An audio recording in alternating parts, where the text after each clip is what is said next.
Bem, meus irmãos, vamos pôr de pé nesse instante. Mateus capítulo 21. Abra sua Bíblia. Mateus, o capítulo é o 21.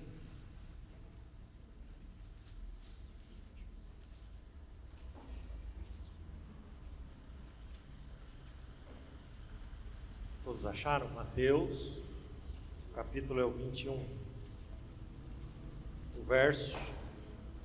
Os versículos são 18 e 19. Diz assim a palavra de Deus: E de manhã, voltando para a cidade, teve fome. E avistando uma figueira perto do caminho, dirigiu-se a ela, e não achou nela senão folhas, e disse: Nunca mais nasça fruto de ti. E a figueira secou imediatamente. Vamos orar mais uma vez. Senhor, nós queremos te agradecer, porque Tu é tão maravilhoso conosco. Tu nos dá a oportunidade, e depois de um começo de semana, um dia corrido, Tu nos dá a oportunidade de nós nos reunirmos aqui em torno da Tua palavra.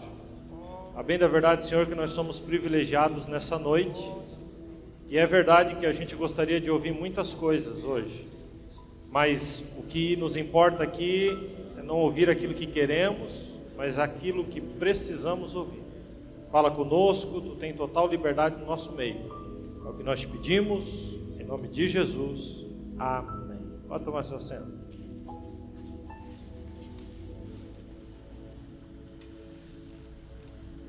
Quando a gente olha para essa passagem, dá a impressão que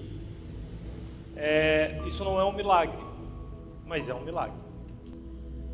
Quando a gente lê esses versículos de que Jesus deu uma palavra para essa árvore, e essa árvore imediatamente secou-se, a gente tem que entender que isso é um milagre. O que é meio difícil de aceitar é que esse milagre ele é diferente de todos os outros milagres. A gente tem o milagre como algo positivo. Então, na Bíblia Sagrada, a gente vê sempre o milagre positivo. Esse, se é que a gente poderia chamar assim, seria o milagre negativo, né? Então, a gente está acostumado a ler a Bíblia e entender que o milagre é o mudo falar, o milagre é o surdo ouvir, o milagre é o cego ver, né? O milagre é o morto ressuscitar, o milagre é o pão multiplicar, o milagre é a transformação da água em vinho, a transformação do ser humano caído num ser humano restaurado. E veja que eu citei vários exemplos aqui de milagres positivos, se assim dizer. Pega algo que está numa situação e coloca numa situação melhor, em algo que se torne realmente produtivo, positivo e bom. Por isso que muitos estudiosos ao longo dos séculos rejeitaram essa passagem como sendo um milagre, pelo fato de ter sido ao contrário. Nós tínhamos ali uma figueira com folhas, Jesus dá uma palavra e ela não produz fruto, ao contrário, ela seca. Então é aquilo que é chamado de milagre negativo, né? Por que essa passagem existe então? Por que nós temos aí essa palavra, né? E por que os evangelistas escreveram, Mateus escreveu, Marcos também cita essa passagem, esse momento? Então a gente começa a entender, e para a gente entender melhor, a gente tem que ver todo o contexto bíblico para a gente compreender que a grande verdade é que essa passagem, ela é uma passagem que coloca o dedo bem no meio do nosso nariz e nos impulsiona, nos leva, nos aperta, nos encosta na parede, para que a gente faça um profundo autoexame, para que a gente faça uma reflexão da alma, uma sondagem do coração. Então esse versículo, esses dois versículos, eles trazem um peso muito grande a respeito daquilo que somos, a respeito daquilo que achamos que somos, a respeito daquilo que as pessoas pensam que somos e a respeito daquilo que a gente realmente sabe que é. Então esse texto, ele é maravilhoso. Para a gente começar a compreender ele um pouco melhor, a gente tem que ver o contexto imediato dele, o que estava acontecendo. Jesus havia voltado para Jerusalém. Ele estava na semana da sua morte. Ele chegou em Jerusalém naquela semana, no primeiro dia, ele morreria naquela semana, ele seria crucificado naquela semana, ele seria ressuscitado naquela semana, era a semana final. Eu gosto sempre de dizer que o que aconteceu naquela semana final me desperta muita atenção, porque a gente tem que perceber o que Jesus estava fazendo prestes a morrer, sabendo que iria morrer. Então ele estava nos dando as lições finais, a compreensão final daquilo que ele era e daquilo que ele esperava de nós. Até o momento da ceia, João capítulo o 13, o 14, o 15, enfim, 16, aquele momento final da ceia ali, o lava-pés, tudo são as últimas grandes lições. E Jesus havia voltado para Jerusalém. Lá a gente percebe que ele demonstrou esse desejo de voltar, ele sabia que era hora de voltar, para que consumasse a sua obra.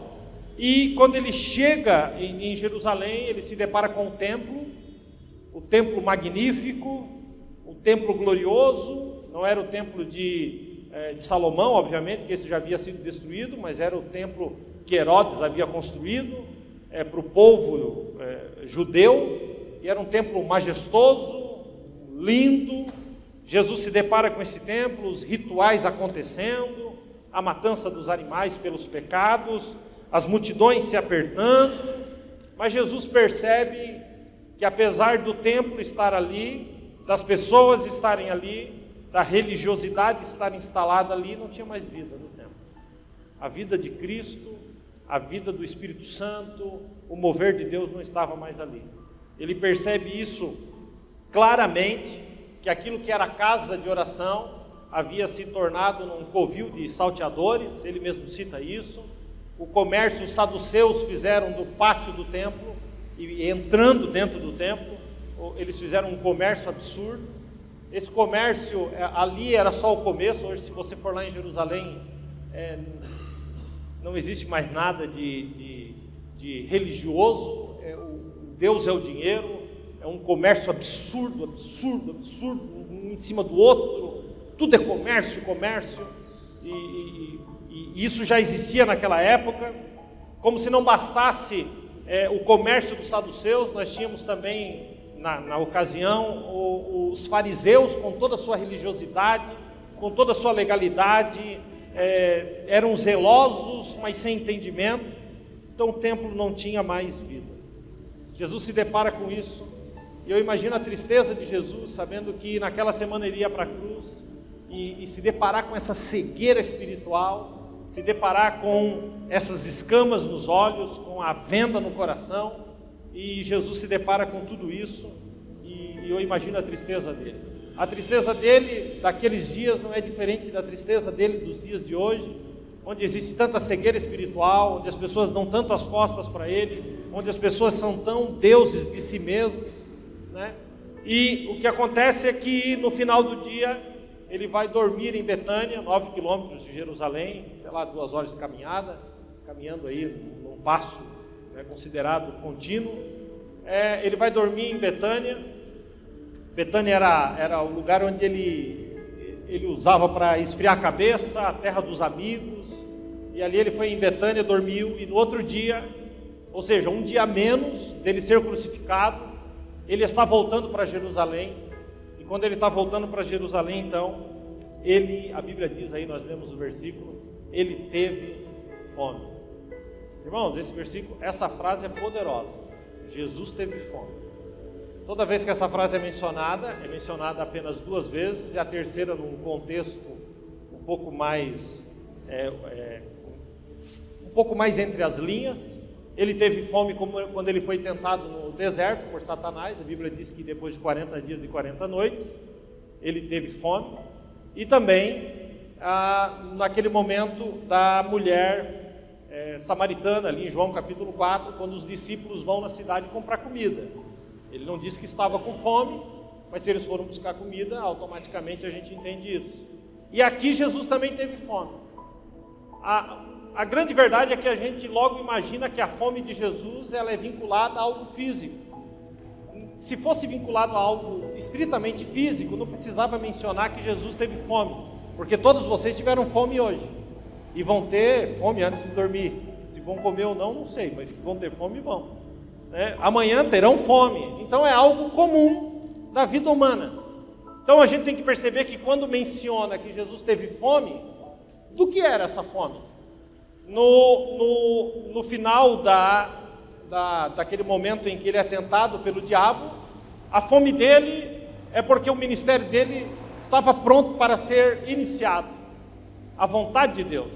E aí tem um versículo chave a respeito da fome, que é João 4, versículo 34, que diz assim: Jesus disse: a minha fome, a minha comida é fazer a vontade daquele que me enviou e realizar a sua obra.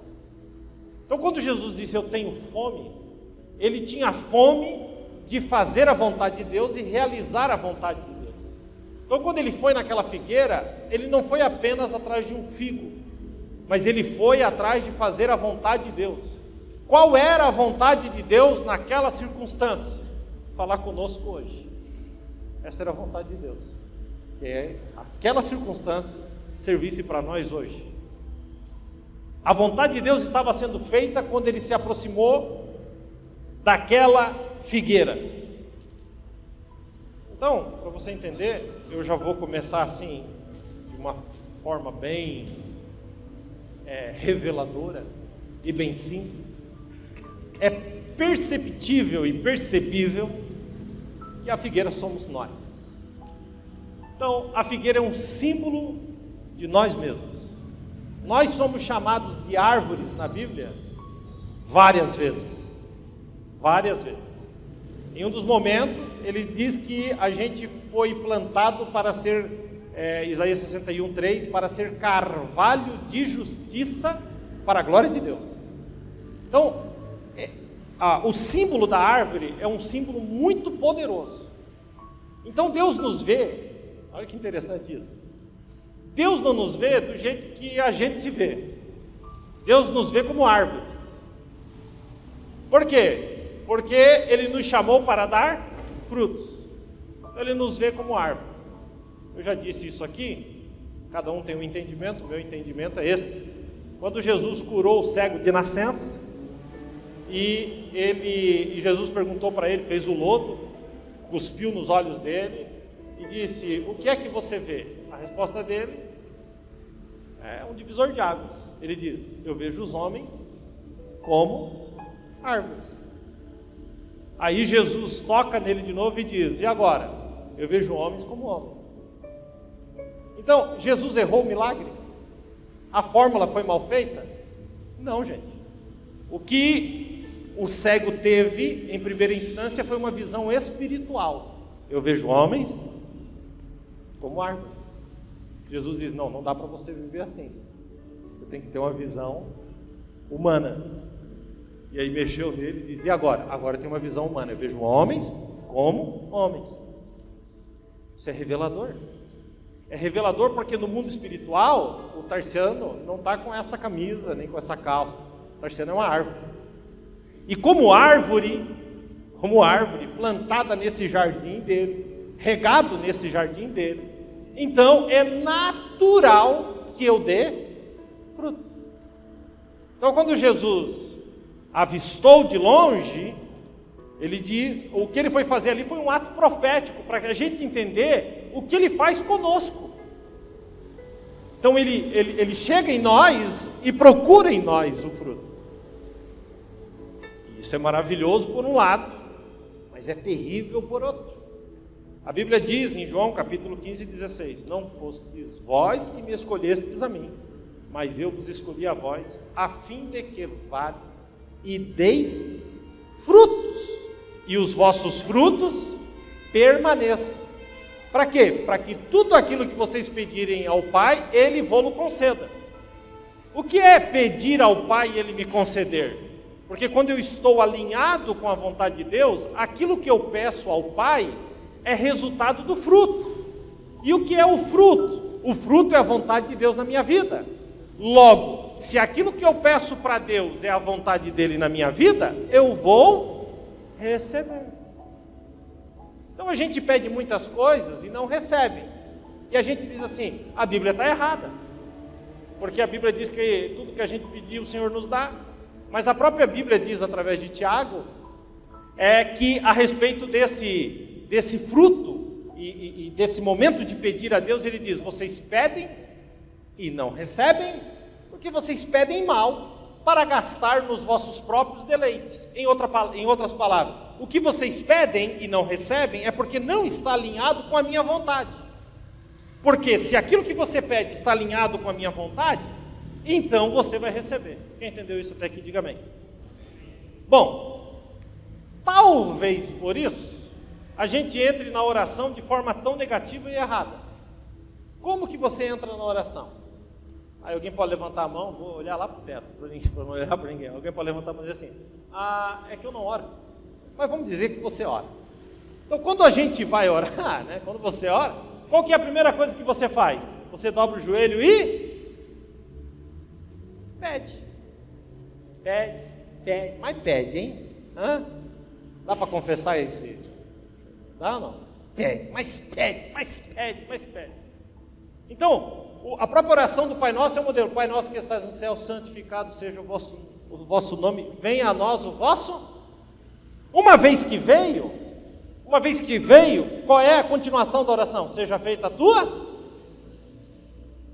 Então o que a gente faz? A gente não começa a oração dizendo: Senhor, antes de mais nada, que seja feita só a tua vontade. A gente dobra o joelho e diz: Senhor, que seja feita a minha vontade agora. Então a minha vontade não está alinhada com a vontade de Deus, logo não recebo. Quem entendeu? Bom, vamos voltar aqui. Aquela figueira então somos nós. Quais são as lições que nós podemos tirar desse texto? Podemos tirar algumas lições. A primeira lição a respeito dessa figueira é uma propaganda enganosa. Por que propaganda enganosa? Porque a figueira estava, olha lá, perto do caminho. Ela estava à beira do caminho. A figueira estava à beira do caminho e anunciando, a figueira estava à beira do caminho, anunciando uma mentira. Ela tinha folha, mas não tinha fruto, né?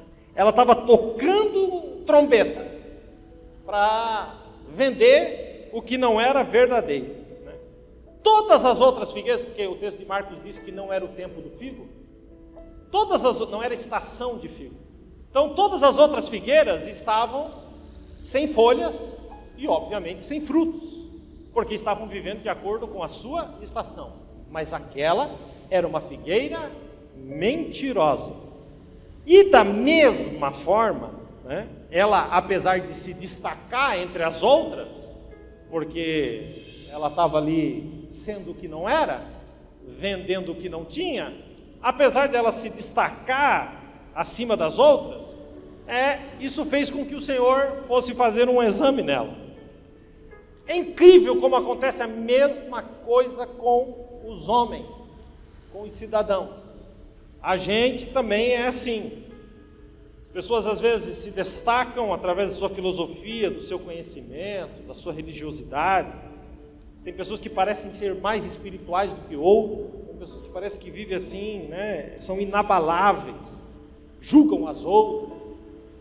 A gente tem a impressão que parece que são indestrutíveis, né? É o Pedro, né? Pedro disse para Jesus: eu dou a minha vida por ti. Jesus olhou na cara dele e disse assim: tu dá a tua vida por mim? O galo não vai cantar 3 vezes antes que você me negue. Ou seja, essa necessidade de passar a aparência, né? Melhor que todos, mas não passa de aparência. Quer dizer, não tem fruto, mas tem folha. Resumindo, não alimenta a vontade de Deus. Eu acho maravilhoso isso, porque Deus, ele se alimenta, ele vive, ele se move em nós quando a vontade dele está sendo feita em nós. Quando a vontade dele não está sendo feita em nós, ele sai de cena. Então, essa figueira era a Laodiceia, né? A igreja de Laodiceia, lá de Apocalipse capítulo 3, versículo 17. Como é que era a igreja de Laodiceia? Diz assim, ela dizia, essa igreja: sou rica e estou enriquecido e de nada tenho falta. Mas quando Jesus chegou perto dela, tirou as folhagens, Jesus disse: tu não sabes que é um miserável, um pobre, um cego e um nu. Por quê? Porque a aparência eu posso vender, meus irmãos. Todos vocês podem. A grande verdade é que a gente passa para as pessoas aquilo que a gente quer passar. A gente pode criar uma imagem e vender essa imagem à beira do caminho da vida, do trabalho, da igreja. A gente pode passar sim uma aparência de algo maravilhoso, indestrutível, que não sofre, porque as estações, o inverno chega, mas continua lá inabalável. Parece que esse irmão não sofre, parece que esse irmão não tem problema, parece que essa irmã não chora, parece que essa irmã não sente as suas angústias, suas tristezas, os seus dilemas. A gente até pode vender isso, mas Jesus, quando se aproxima de nós, Ele faz um profundo exame nas nossas vidas, né? Então a gente pode até chamar a atenção de longe, a gente pode até atrair olhares, né? Porém, numa analisada melhor, percebe-se a mentira. Qual é a mentira?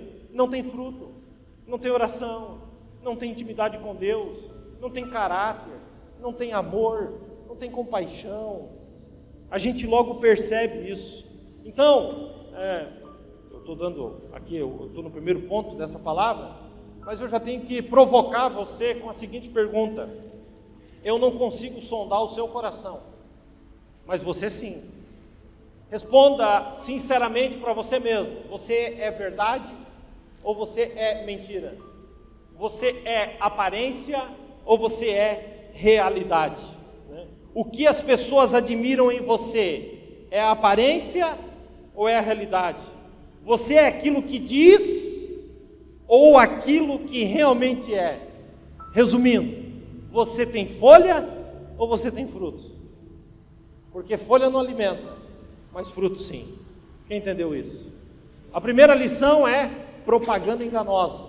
É uma propaganda enganosa o que a figueira estava vendendo.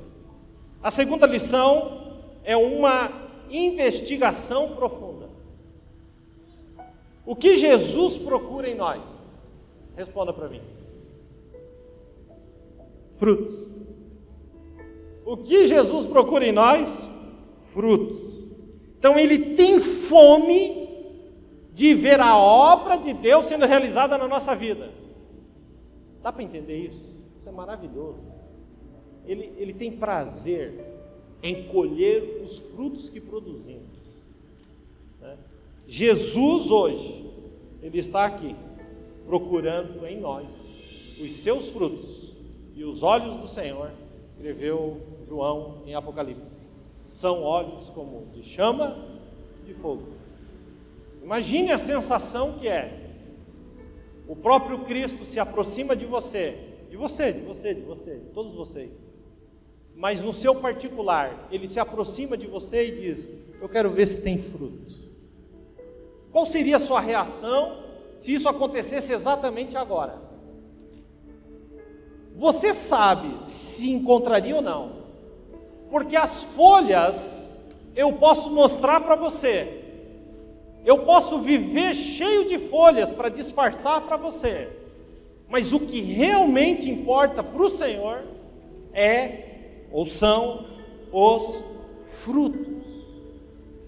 Pastor, se ele chegasse aqui agora, nesse momento, e fosse fazer essa investigação profunda, eu receberia uma palavra de juízo. Mas louvado seja Deus, que a árvore ela é limpa para produzir fruto através da palavra. E louvado seja Deus que você está aqui nessa noite, ouvindo a palavra. Então eu quero que você abra um texto junto comigo, João capítulo 15, abra aí na sua Bíblia, para eu provar aqui o que eu estou dizendo nesse ponto.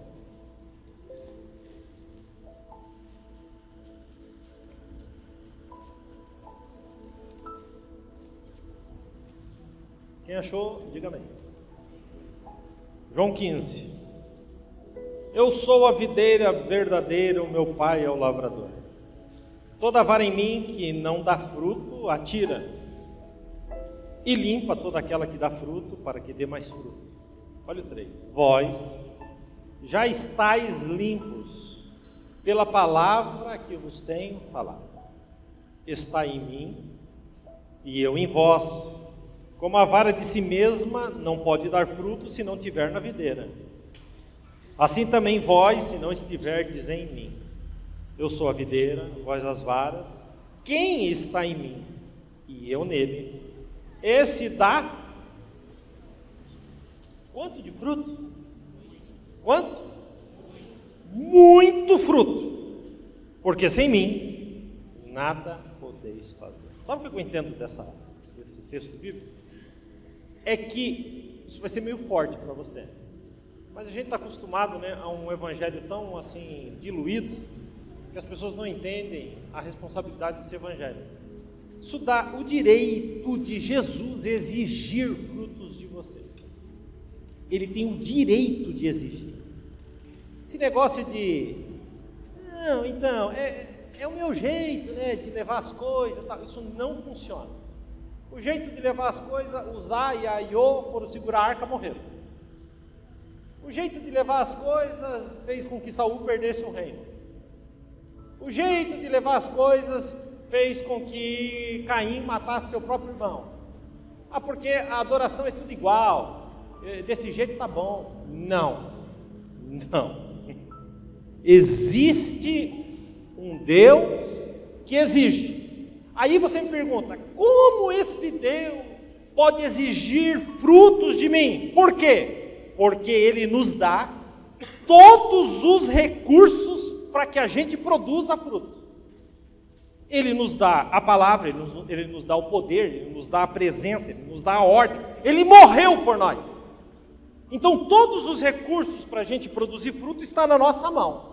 Se eu não uso esses recursos e não produzo, haverá o juízo.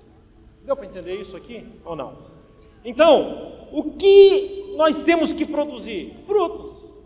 Pastor, que frutos são esses? A gente poderia enumerar aqui, né? Mas aí, Paulo escrevendo em Gálatas falou de alguns, né? Amor, gozo, paz, longanimidade, benignidade, bondade, fé, mansidão, temperança. Mas eu poderia apontar tantos outros. A gente tem capacidade de produzir. Por quê? Porque Ele nos deu as ferramentas para que a gente produzisse. A gente não produz porque não quer, mas Ele pode exigir de nós essa produção. E Ele não confunde fruto com folhas. Ele sabe exatamente quem nós somos. Ele sabe, Ele tem discernimento de tudo. Então, eu posso olhar e dizer, é lindo, é maravilhoso, mas eu não sei se tem fruto. Quem é que sabe se tem fruto? Só a árvore e aquele que tem o direito de procurar o fruto, que é Jesus. Então nessa noite aqui, eu não estou aqui para apontar para ninguém e dizer você dá fruto ou você não dá fruto. Você sabe se produz algo para o Senhor ou não. E além de você, Jesus sabe. Por quê? Porque Ele tem o direito de exigir isso de você. Jesus faz uma investigação profunda. E aí vem a condenação dolorosa. Nunca mais nasça fruto de ti. E aí a gente sempre diz assim, Jesus amaldiçoou aquela figueira. Jesus amaldiçoou aquela figueira. Eu não li a palavra maldição.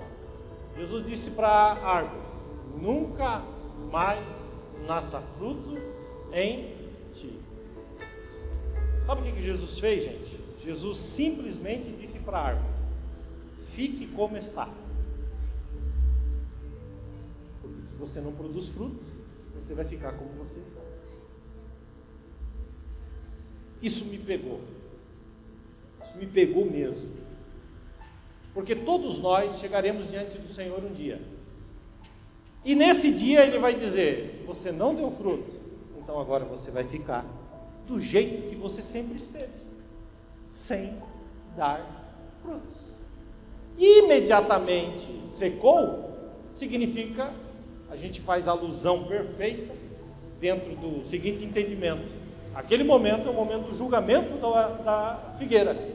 Logo depois de ser julgado, haverá choro e ranger de dente, condenação eterna.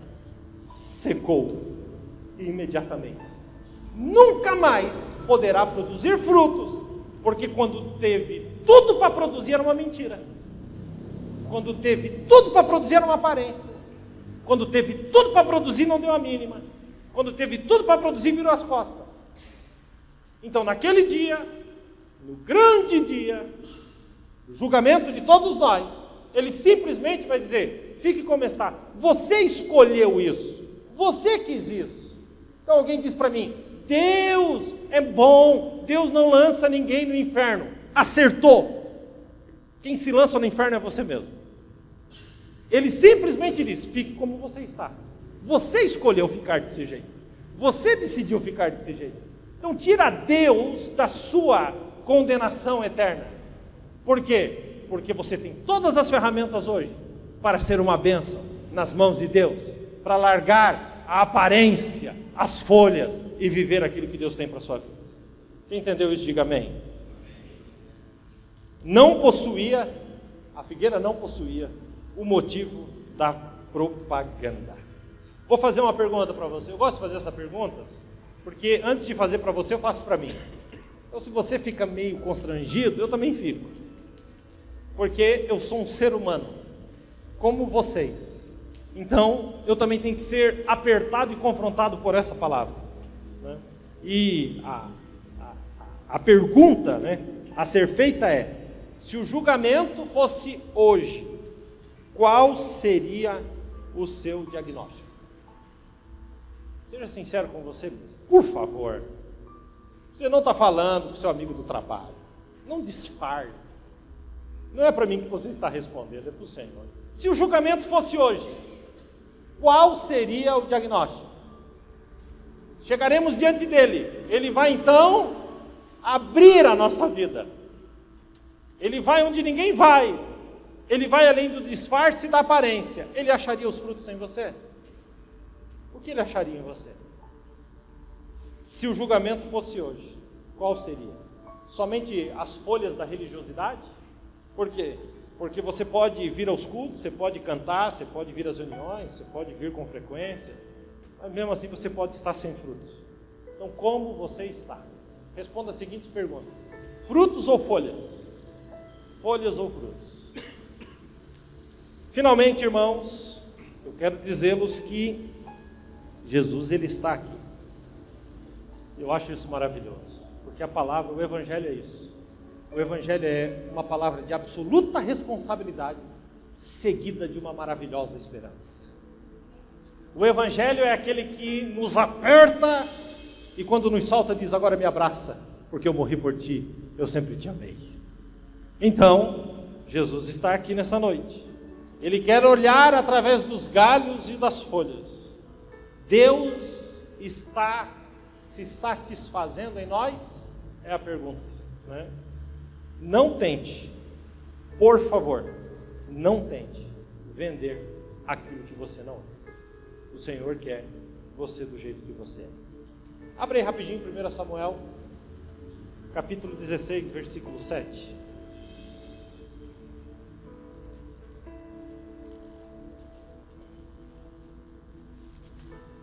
Lá você quer rápido aí de endereço. Diz assim, porém, 1 Samuel 16, versículo 7, um texto muito conhecido. O contexto aqui é Samuel na casa de Jessé e foi levado lá para ungir Davi a rei. Aí Samuel viu Eliabe, né, entrando e disse, rapaz, esse é o rei. Tem cara de rei, tem jeito de rei, ele é forte, ele é alto, ele é bonito. Na hora que ele viu, ele disse assim, com certeza. Gente, quem é que teve esse diagnóstico? Samuel. Quem foi Samuel? O último profeta, juiz e sacerdote juntos. Profeta, juiz e sacerdote juntos. Ele foi o último juiz, porque depois dele começou os reis. Ele tinha a tríplice coroa. Ele olhou e disse, é esse. Quando ele olhou e disse, é esse, por quê? Por causa das folhas. Jesus encostou nele e disse assim, não é ele. E aí está a resposta aí no versículo 7. Porém o Senhor disse a Samuel, não atentes para a sua... para as folhas, nem para a grandeza da árvore, porque eu rejeitei. Porque o Senhor não vê como vê o homem, pois o homem vê o que está diante dos olhos. Porém o Senhor, olha aqui para mim, olha o coração, olha o fruto. Ele abre os galhos e as folhas da aparência, e ele olha o que está lá dentro.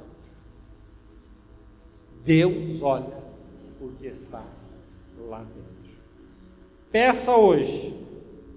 Talvez você tenha pensado assim, ou esteja pensando, para mim o negócio apertou, para mim é o fim. Se Jesus chegar aqui, e aí, como é que eu faço? Mas aí eu acho maravilhoso, porque como eu disse, o Evangelho também é o Evangelho da esperança. Eu quero compartilhar com vocês um texto final. Abra sua Bíblia em Jó, capítulo 14.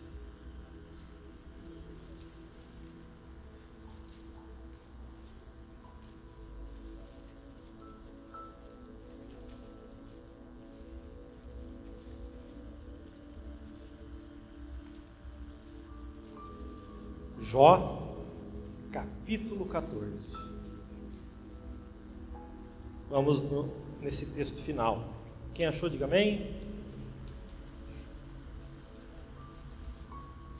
Minha palavra final é sobre esperança. Então vamos ler o 7, o 8 e o 9. Porque há esperança para a árvore que, se for cortada, ainda se renovará, e não cessarão os seus renovos. Se envelhecer na terra a sua raiz, e o seu tronco estiver morto no pó, ao cheiro das águas brotará, e dará ramos como uma planta. Eu acho maravilhoso, porque o que fez essa árvore que estava morta reviver foi a água. E a gente está aqui dizendo desde o começo, e vocês têm esse mesmo entendimento, tá? Lemos o texto de João, vocês já estão limpos pela palavra. A água é a palavra de Deus. Nessa noite aqui, é um culto de terça, e a gente vem para o culto de terça às vezes pensando assim, poxa, eu vou lá para o estudo e tal, mas assim, Deus fala comigo mesmo no domingo. Te peguei. Porque Deus te trouxe aqui para falar contigo hoje, resolver a sua vida hoje, consertar a sua vida hoje, transformar a sua vida hoje, mudar a sua vida hoje, renovar a sua vida hoje. Então você chegou aqui talvez na pura aparência, você não sente mais a presença de Deus, você não tem mais intimidade com Deus, você não tem mais comunhão com Deus, você está fora dos caminhos de Deus, você está longe do Senhor, pura aparência. Chegou aqui como uma árvore morta, mas desse púlpito, através da sua palavra, a água sai. E a Bíblia diz que no cheiro da água, aquilo que está morto passa a ter vida. Os ramos crescem, a planta surge, os frutos aparecem. Por quê? Porque por causa da água. Por isso a importância da palavra de Deus. Por quê? Faça um teste com a planta que tem lá na sua casa, não dê água para ela. Eu não entendo como as pessoas querem frutificar. A gente está chovendo aí esses dias todos. Tinha uma grama lá em casa, estava preta já, morta. Está lá crescendo. Água. Assim é a nossa vida espiritual.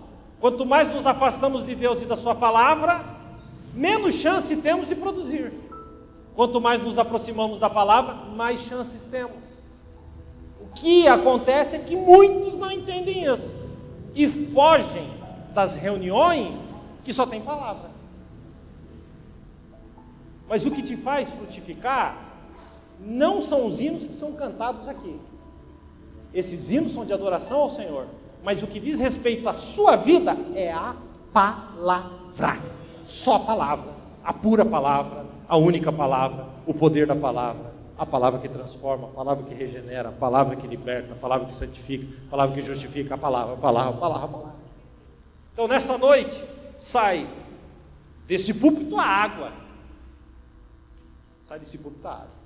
Você tem a opção de sair por aquela porta como um tronco morto, sem fruto, esperando o dia de Jesus se aproximar. O que eu acho maravilhoso é que a gente se acha tão pequeno, né? A gente diz assim, quem sou eu diante desse Deus? Eu acho que Deus nem se importa comigo. Vamos ler o versículo ali, o 19?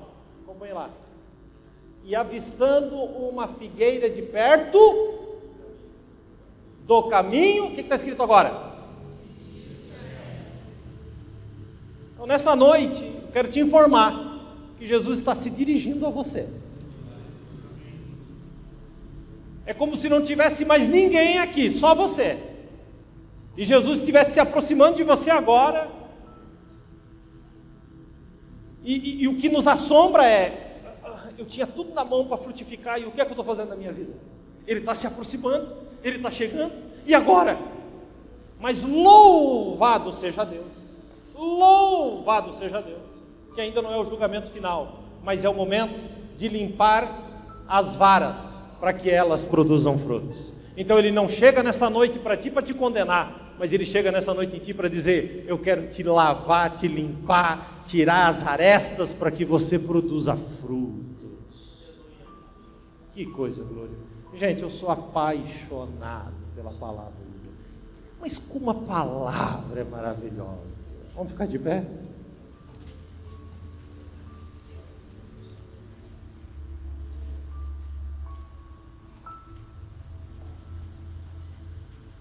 Que você também sinta essa mesma paixão, e que você se agarre com as reuniões de ensino, de oração.